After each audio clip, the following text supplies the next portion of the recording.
Oi, primeira série, tudo certo para a aula de hoje? Todo mundo preparado? Então vamos. A aula de hoje é sobre ligações iônicas. É o segundo tipo de ligações que nós vamos estudar, lembrando que as primeiras foram as metálicas da aula passada. Ligação iônica é um dos três tipos de interação entre dois átomos, ou seja, é a segunda ligação que nós vamos estudar, né? A primeira foi a ligação metálica, agora a ligação iônica. Como o próprio nome sugere, a ligação iônica ocorre entre íons. Para que se atraiam, esses íons devem ter cargas opostas, isto é, um deles deve estar na forma de íon positivo, o cátion, e o outro na forma de um íon negativo, o ânion. A ligação iônica é, então, o resultado da atração eletrostática entre espécies de cargas opostas. Na ligação iônica, também, obrigatoriamente, um desses átomos, um desses íons, é obrigatoriamente um metal e o outro é um ametal ou o hidrogênio. Lembra daquela classificação metal ou ametal da aula passada? Os princípios que fundamentam a ligação iônica são apenas dois: a perda de elétrons por um átomo de caráter metálico elevado e o ganho desses elétrons por outro átomo de caráter ametálico elevado. Bom, se você não lembrou de jeito nenhum o que é metal e o que é ametal, eu trouxe mais uma vez. Vamos ver se dessa vez aprende. Os metais aqui de rosa, o hidrogênio de branco e os ametais de verde. Se você quer saber a definição certinha, volta na aula passada, tá bom? Aqui é só uma relembrada. Para ligações iônicas, a gente vai ter que relembrar a carga dos átomos. Por que é relembrar? Porque é exatamente aquela distribuição de Linus Pauling. A carga do átomo vai ser a quantidade de elétrons que tem na última camada da distribuição eletrônica daquele átomo. As cargas dos átomos seguem o princípio da teoria do octeto. Para atingir a estabilidade, o átomo precisa ter 8 elétrons em sua camada de valência. No caso dos metais, essa estabilidade é atingida pela perda de elétrons. Já nos ametais, ocorre por meio de ganho dos elétrons. Aqui eu trouxe a carga, né, por família, mas não precisa decorar, porque você já entendeu a distribuição eletrônica. Então tá tudo certo. Mas trouxe para vocês verem que realmente vai ser a distribuição eletrônica. A carga dos metais alcalinos vai ser mais 1. Metais. Metais têm que ganhar ou perder para conseguir estabilidade, para obedecer à regra do octeto. Tem que perder. Por isso que a carga é positiva. Ele precisa perder um elétron. Lembra que na química, sempre que perde ou que precisa perder é positivo. Se ganhou ou precisa ganhar é negativo. Então, nesse mesmo raciocínio, a família dos metais alcalinos terrosos. Família 2. Então, a carga vai ser mais 2, porque eles precisam perder esses elétrons da camada de valência.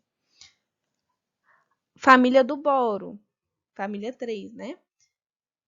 Possuem 3 elétrons na camada de valência. Eles querem perder, porque eles são metais, então carga mais 3.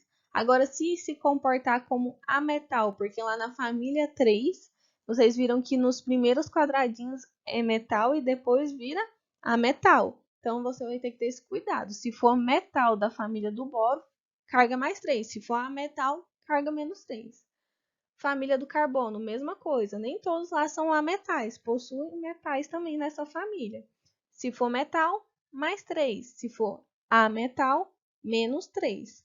A regra é metal positivo a metal negativo. O número é pela distribuição de Linus Pauling, né? Pela distribuição eletrônica. A família do nitrogênio, se metal, mais 5. Se ametal, menos 3. Família dos calcogênios, a família 6. Se metal possui carga 6 e ametal carga menos 2. Por quê? Se ele se comportar como um metal, ele precisa perder 6 elétrons. Se for um ametal, ele precisa ganhar 2 elétrons. Isso tudo para obedecer à regra do octeto. E já lá nos halogênios, todos são ametais, então todos precisam ganhar um elétron para atingir a regra do octeto, né? Para obedecer à regra do octeto. Vocês devem ter notado que não tem a família dos gás nobres. Por quê que não tem a família do gás nobre?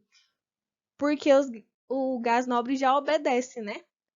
A teoria do octeto. Ele já tem 8 elétrons na sua camada de valência, com exceção do hélio, que possui 2, mas também tem a valência completa e já está estável. A fórmula de uma substância formada por ligação iônica é denominada íon-fórmula, a qual é construída a partir do cruzamento das cargas do metal e do ametal, ou do hidrogênio, né? Nesse caso, a carga de um transforma-se no índice atômico, ou seja, na quantidade de átomo do outro. Como assim, né? Aqui, o Y é o meu metal, porque ele tem carga positiva. E o X é o meu ametal, com carga negativa. Se o meu metal tem carga A, significa que esse A é o índice do meu ametal. Tá vendo? O que estava A em cima virou A embaixo do X, certo? Agora no X, que é o meu ametal, tem carga B. Então, vira o índice B do meu metal, certo? Então, vamos de novo? A carga do meu metal vira o índice do ametal. A carga do ametal vira o índice do metal. Outra coisa, sempre que a gente vai montar a nossa fórmula iônica, eu sigo essa regrinha. Primeiro o metal e depois o ametal. Primeiro o que tem carga positiva e depois o que tem carga negativa. E aí o índice deles vai ser o inverso, né? Repetindo novamente. A carga do metal é o índice do ametal. E a carga do ametal é o índice do metal. Tá vendo que troca? Faz o xizinho. E lembrando sempre que cátion é o íon com carga positiva e ânion é o íon com carga negativa. Não podemos esquecer disso. Agora que vamos ver nossas primeiras fórmulas químicas, né, construir nossas primeiras fórmulas químicas, temos que lembrar da ordem também. Sempre vai aparecer, se for, claro, né, isso sempre em compostos iônicos, que é o tema da aula. Sempre primeiro a espécie positiva, o cátion, e depois a espécie negativa, o ânion. Vamos fazer um exemplo dessa primeira parte para ficar super claro? O alumínio Al é um metal que pertence à família do boro, ou seja, apresenta carga mais 3. Nem precisava falar que era um metal, né? Porque a gente já sabe, se tem carga positiva é metal. O oxigênio O é um ametal que pertence à família dos calcogênios, ou seja, possui carga menos 2. O que ele quer? Que é a fórmula. O que isso vira, né? Como que vai ser esse ALO? Se o AL possui carga 3, significa que essa carga vai virar o índice do oxigênio. E o oxigênio, se possui carga 2, vai virar o índice do AL, do alumínio. Tá vendo? AL carga mais 3. Se é carga, tá em cima. Oxigênio, carga menos 2. Tá em cima também. Mas a gente quer descobrir os índices, não é? Então, vou montar minha fórmula. Qual que vem primeiro? Metal. Então, já coloco o AL. Qual que vai ser o índice do AL? A carga do O. A carga do O é 2. Então, o índice do AL vai ser 2. Agora vem meu ametal.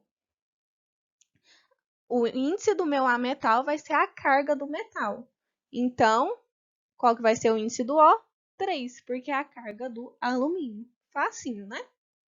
Para representar a ligação iônica, também temos que aprender a fórmula eletrônica de Lewis.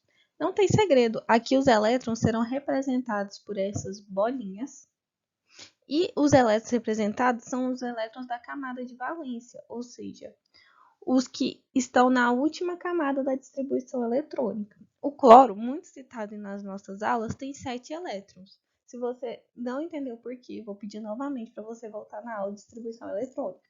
Quando você distribui o cloro, você vê que na última camada dele tem 7 elétrons. Então, aqui estão representados os 7 elétrons. Já o carbono, quando você o distribui, ele está com 4 elétrons na camada de valência. Então, estão aqui as 4 bolinhas, né? Essas bolinhas são os elétrons, certo? A fórmula eletrônica de Lewis demonstra a ligação iônica entre dois ou mais átomos, ou seja, indica a perda e o ganho de elétrons entre eles. Os elétrons, mais uma vez, representados por esferas. Nela colocamos os elétrons da camada de valência de cada elemento envolvido, ou seja, se tem 2 alumínios, vou desenhar 2 alumínios. Se tem 3 oxigênios, vou desenhar 3 oxigênios. Então, usando o nosso exemplo, né, o Al2O3, que a gente conseguiu usando íon fórmula, né, pela carga de um virando o índice do outro, vamos montar a estrutura de Lewis dessa molécula. Índice significa a quantidade que tem de determinado átomo. O 2 é referente ao alumínio e o 3 é referente ao oxigênio, ou seja, o índice é sempre referente ao elemento à sua esquerda. O 2 é referente ao alumínio e o 3 referente ao oxigênio. Portanto, eu tenho 2 átomos de alumínio e 3 átomos de oxigênio. Quantos elétrons o alumínio tem na sua camada de valência? 3. Então, aqui estão representados os 3 elétrons do alumínio. São 2 átomos de alumínio. Então, 2. 2 átomos de alumínio, cada um com 3 elétrons na valência. O oxigênio apresenta 6 elétrons na camada de valência. Se ele apresenta 6 elétrons na camada de valência, eu tenho que fazer 6 bolinhas, representando cada um dos elétrons. Só que são 3 átomos de oxigênio. Então, aqui eu tenho representado um átomo de oxigênio, o segundo átomo de oxigênio e o terceiro átomo de oxigênio, certo? A ligação iônica ela é representada por setinhas, por esse tracejado, certo? E tá vendo que cada uma dessas setinhas sai de um elétron? Por quê? Porque está saindo do alumínio e indo para o oxigênio. Como eu sei que está saindo do alumínio e indo para o oxigênio? Porque o alumínio tem que perder elétrons para atingir a estabilidade através da regra do octeto. E o oxigênio tem que ganhar elétrons para atingir a estabilidade por meio da regra do octeto. Então, vamos um elétron por vez. Então, esse elétron do alumínio, o primeiro, ele está indo para o oxigênio. Então, aqui a setinha representando. O segundo átomo do alumínio também está indo para esse oxigênio. Opa, agora deu. Por quê? Porque se esse oxigênio estava com 6 elétrons no começo, ele precisava de mais quantos para atingir 8? Precisava de mais 2. Então, o alumínio já doou, já perdeu 2 elétrons para ele. Ou seja, o oxigênio já ganhou mais 2 elétrons. Se ele estava com 6 no começo e ganhou mais 2, ele já está com 8 elétrons na valência, certinho, ok, seguindo a regra do octeto. Então, esse alumínio ainda tem um elétron. Então, esse elétron vai vir para esse outro oxigênio. Esse alumínio também está ok agora, porque ele já perdeu seus 3 elétrons. Então, joia, tá? Seguindo a regra do octeto. Vamos para o alumínio de baixo. Ele vai doar um elétron para esse oxigênio do meio. Doou o elétron, ok, esse é oxigênio. Por quê? Porque ele tinha 6 elétrons e ganhou 2. Um do alumínio de cima e um do alumínio de baixo. 6 mais 2, 8. 8 elétrons. Agora vamos para o último oxigênio, que vocês já sabem tem que ganhar mais 2 elétrons, porque também tem só 6 elétrons na camada de valência. Então, o alumínio vai doar um elétron e esse alumínio vai doar mais um elétron. Doou os 2 elétrons para esse oxigênio. Então, o oxigênio estava com 6, ganhou 2. 8 elétrons. Esse alumínio aqui estava com 3, doou os 3 elétrons, ótimo. Também está com nenhum, seguindo a regra do octeto. Observe como a gente representa a ligação iônica. Aqui, essa molécula, o Al2O3, está ligada dessa maneira, por meio da ligação iônica, que está representada assim, pela estrutura de Lewis. Esses elementos ligados pelas ligações iônicas são chamados de compostos iônicos. Então, se perguntarem para você um dia aí na vida, ou em provas, ou você quiser mostrar que você sabe, você fala. Compostos iônicos são átomos ligados através de ligações iônicas. As características desses compostos são que eles são sólidos à temperatura ambiente, são polares, sofrem dissociação quando dissolvidos em água, conduzem corrente elétrica se dissolvidos em água ou quando no estado líquido e, de forma geral, são solúveis em água. As características mais relevantes desses compostos, que são mais cobradas, inclusive da justificativa, são as seguintes: que eles são sólidos, cristalinos, com temperatura de fusão e ebulição elevadas. E a explicação disso é que há forte atração entre cátions e ânions. Para romper o retículo cristalino e provocar a passagem para o estado líquido, é necessário muita energia, por isso que é difícil, né? O que justifica essa temperatura de fusão e ebulição elevada. A outra propriedade muito cobrada é que eles no estado sólido, né, são maus condutores, porém, quando líquidos ou em solução aquosa, conduzem bem a corrente elétrica. Isso porque a estrutura rígida do retículo cristalino não permite a livre movimentação dos íons. No estado líquido, ou quando em solução aquosa, os cátions e ânions adquirem liberdade de movimento e podem conduzir correntes se submetidos à ação de um potencial elétrico. Agora vamos fazer um exemplo juntando tudo que a gente aprendeu hoje. Diga a fórmula empírica do composto iônico formado pelos seguintes pares de íons. Letra A, Ca2+, e Br-. Letra B, NH4+, e Cl-. Letra C, Al+, e C2H3O2-. Letra D, Mg2+, e PO4,3-.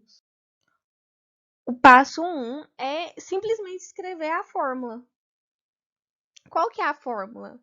XBYA. Por quê? Se eu tenho um metal X de carga mais A e um ametal Y de carga menos B, o que significa? O que eu falei essa aula inteira?